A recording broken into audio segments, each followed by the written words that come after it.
میرے عزیز دوستو، پھر یہی مظلوم ہجرت کے 35ویں برس ذوالحجہ کی 18 تاریخ کو اجمی درندوں کے محاصرے میں 40 دن کا بھوکا پیاسا بیٹھا ہے، 40 دن کا بھوکا پیاسا بیٹھا ہے۔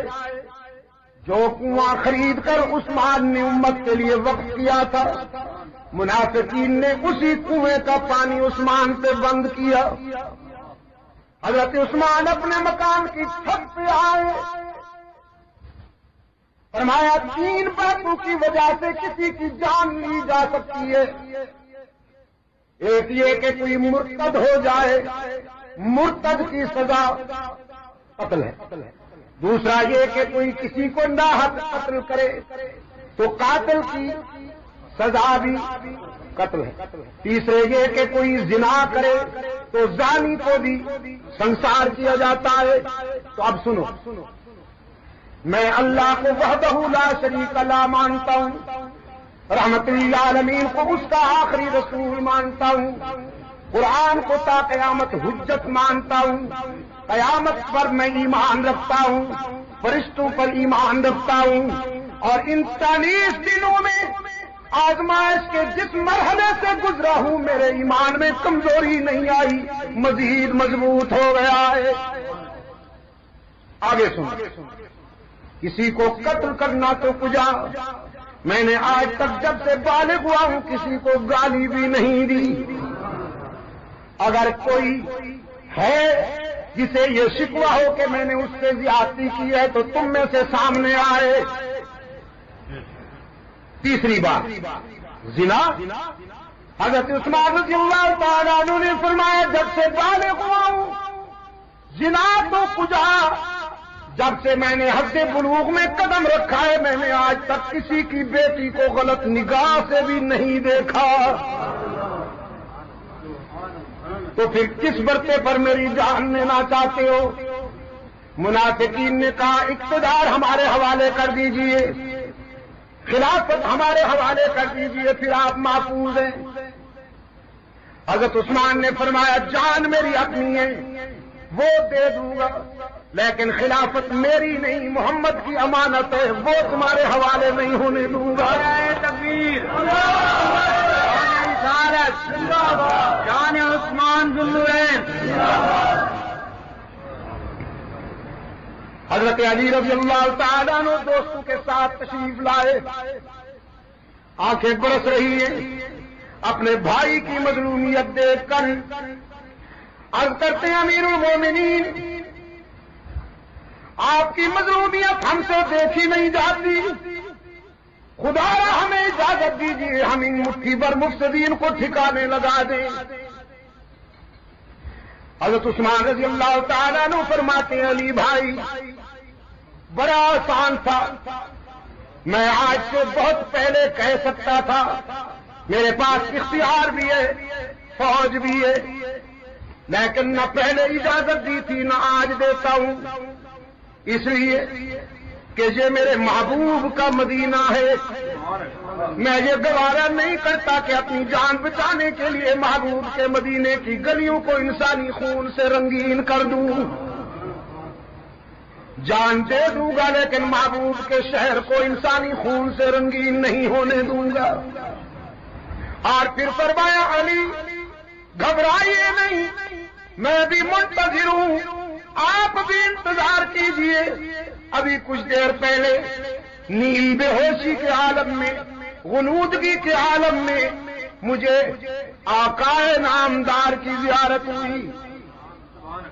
سرکار دو عالم صلی اللہ علیہ وسلم نے فرمایا عثمان 2 راستے ہیں، ایک چن لیجئے، ایک راستہ یہ ہے کہ اگر تو چاہے تو میں تیرے دشمنوں کے لیے بد دعا کروں، زمین پھٹے گی اور غرق ہو جائیں گے، اور دوسرا راستہ ہے ہو سکے تو صبر کرو، روزہ تو تم نے رکھا ہوا ہے، افطاری میرے دسترخوان پہ ہوگی عالم برزخ میں۔ حضرت علی رضی اللہ تعالی عنہ نے فرمایا عثمان پھر آپ نے کیا جواب دیا؟ عثمان نے فرمایا علی دعوت محمد دینے والا ہو تو عثمان کیوں نہ قبول کرے؟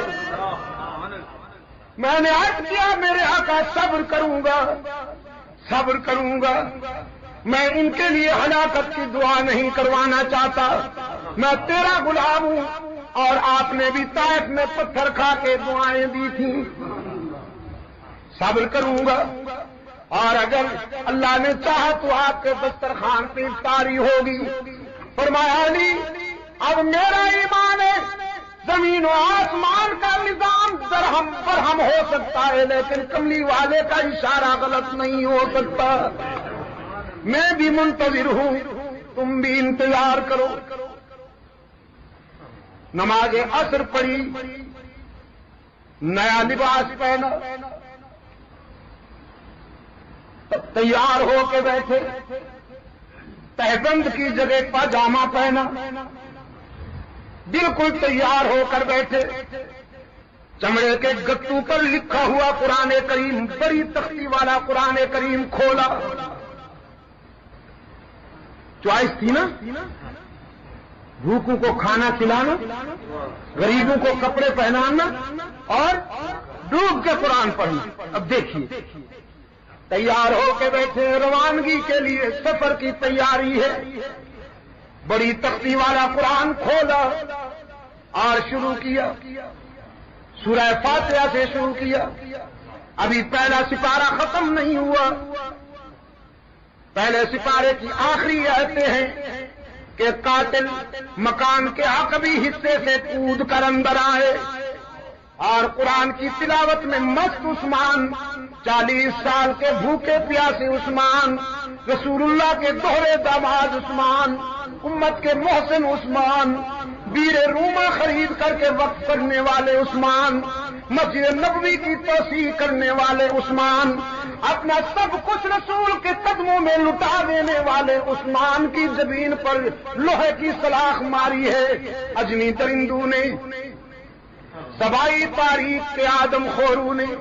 حضرت عثمان کی زمین سے خون کا فوارہ چھوٹا، اس نے دوسری سلاخ سینے میں ماری، عثمان کی روح رخصت ہونے لگی تو سیدھے قرآن کی آغوش میں سو گئے۔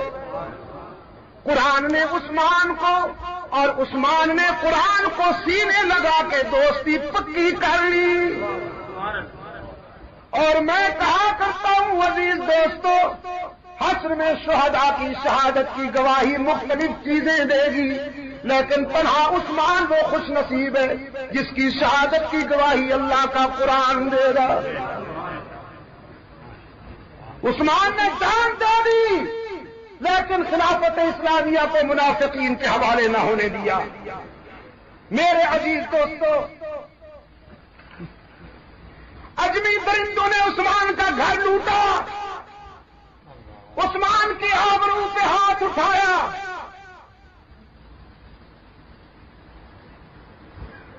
اور 3 دن عثمان کی میت بے گور و کفن پڑی رہی۔ تیسری شب رات کی تنہائی میں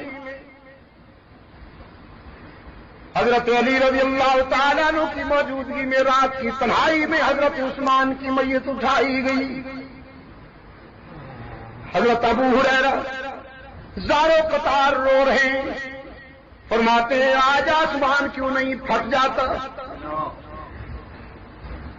رات کی تنہائی میں حضرت عثمان کی میت اٹھائی گئی اور مدینہ کی خاموش گلیوں سے عثمان کا جنازہ جا رہا ہے۔ شاید عثمان کی خاموشی نے،